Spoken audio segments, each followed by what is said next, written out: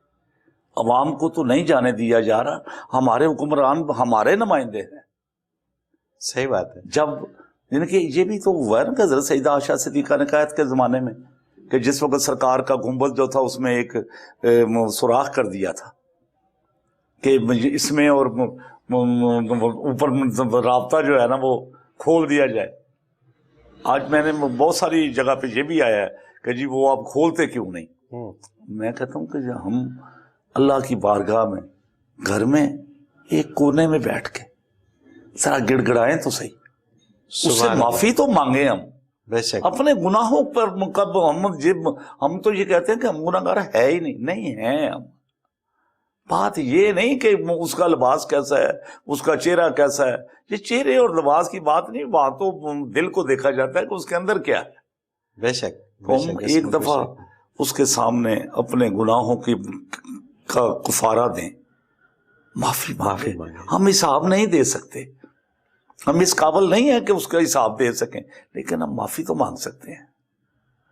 اور معافی میں تو بڑی جان ہے. یہ لفظ ہی ایسا ہے کہ جس وقت آپ دنیا میں بھی کسی شخص کے پاس چلے جائیں اور اسے کہیں مجھے معاف کر دے, سبحان اللہ, کیا وہ معاف کر دیتا ہے, تو وہ تو ہے ہی غفور الرحیم. وہ کہتا ہے میں 70 ماؤں سے زیادہ پیار کرتا ہوں. میں تو ان لوگوں کے ساتھ ظلم نہیں کر سکتا. ظلم وہ کرتا ہے جو جس کو محبت نہیں, تو وہ تو ہمارے ساتھ 70 ماؤں سے زیادہ پیار کرتا ہے. آج اسی بات کی ضرورت ہے کہ ایک دفعہ, یہ کوئی مسئلہ نہیں ہے کہ ہم مسجد میں گئے ہیں یا نہیں گئے, ہمیں جہاں موقع ملے. وہ جو لوگ اعتکاف بیٹھتے ہیں, سنت اعتکاف تو مساجد میں ہوتا ہے, ٹھیک ہے, عورتوں کے لیے تو گھر میں ہوتا ہے. ہاں بالکل, وہ تو علیحدہ بیٹھیں گی تو گھر میں بیٹھیں گی. اصل اعتکاف کا مطلب, معتکف کا مطلب یہ ہے کہ وہ بندہ جو اپنے معاملات دنیا سے علیحدہ کر لے, متوجہ اللہ. یہ نہیں کہ وہاں پہ بیٹھ کے اپنی مجالس لگا کے بیٹھ جائے, یہ نہیں ہے. اچھا, مردوں کے لیے مجھے بتائیے گا کہ ظاہر ہے کہ یہ تو پہلا موقع ہوگا کہ جب مساجد کے اندر حفاظتی تدابیر کے حوالے سے کچھ ہمیں احتیاطیں کرنا ہوں گی. پہلا موقع ہوگا کہ جب گھر میں مرد گھر میں اعتکاف نہیں, اعتکاف کے لیے گھر میں تو نہیں, سنت اعتکاف تو مسجد میں ہوگا. لیکن مسجد میں ایک صرف وہی اعتکاف نہیں ہے کہ جو صرف 10 دن کے لیے ہوگا. ٹھیک ہے, سنت اعتکاف تو یہ بھی ہے کہ آپ جس وقت مسجد میں داخل ہوں اسی وقت نیت کر لیں اعتکاف.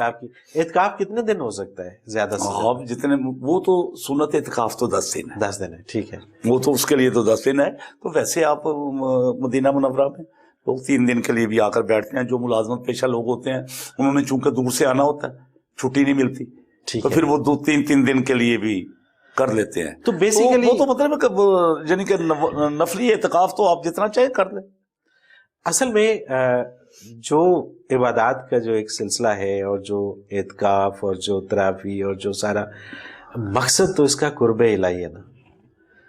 تو یہ انسان کسی بھی جگہ پہ اگر حالات ایسے ہیں کہ آپ مساجد میں نہیں جا سکتے, تو یہ رابطہ جو اللہ تعالیٰ سے ہے یہ تو آپ کہیں پہ بھی بیٹھ کے جوڑ سکتے ہیں. اس کے لیے تو اس نے تو کوئی جگہ ہی نہیں مقرر کی, اور مجھے مساجد کے لیے تو بالکل مساجد. اچھا, اس میں ایک جو کہ آقا کریم علیہ الصلوۃ والسلام, کیونکہ جتنے بھی مذاہب ہیں ان کے باقی ان کے لیے ایک عبادت کے لیے خاص جگہ مخصوص کر دی گئی. آقا کریم علیہ الصلوۃ والسلام کی جب باری آئی تو پوری دھرتی کو ہی مسجد قرار دے دیا گیا. ٹھیک ہے, بالکل. تو یہ اس زمن میں ہم کیا نہیں, اس زمن میں تو یہ ہے نا جی کہ ہم کریں تو صحیح, کچھ کریں تو صحیح. اصل معاملہ جو ہے نا وہ یہ ہے کہ ہم صرف بحث کرتے ہیں. یہ چیز ہم نے عمل نہیں کیا. ضرورت تو عمل کی ہے. بالکل ٹھیک ہے, عمل کریں. آپ بیٹھے نا گھر پر بیٹھے, اپنے اندر کو ٹھیک کریں. آپ جس وقت, آپ کو سب سے بڑی بات یہ ہے, جس کو دینا ہے اس کو وقت پہ دیں, جس سے لینا ہے اس سے لیں, جس کو آپ وزن آپ پورا تو لیں, جس کا حق ہے اس کا حق دیں. آپ کسی کا حق نہ کھائیں, کسی ناحق کو تنگ نہ کریں, اس کو سہولت دیں. اب یعنی کہ روزے کے دوران بھی حکم ہے کہ آپ اس کو تھوڑی سی ریلیکسیشن دے دیں. بالکل صحیح, جس سے آپ کام لے رہے ہیں اسے تھوڑا سا ریلیکس, ذرا اسے کہہ دیں بھی ذرا ٹھیک ہے بھی, ذرا آسانی سے آپ اتنا وزن لے کے آ رہے ہو, ذرا تھوڑا سا کم کر کے لے کے آ جاؤ. اس کا بھی آپ کو اجر ملے گا. سبحان اللہ, اجر کے تو بڑے راستے ہیں.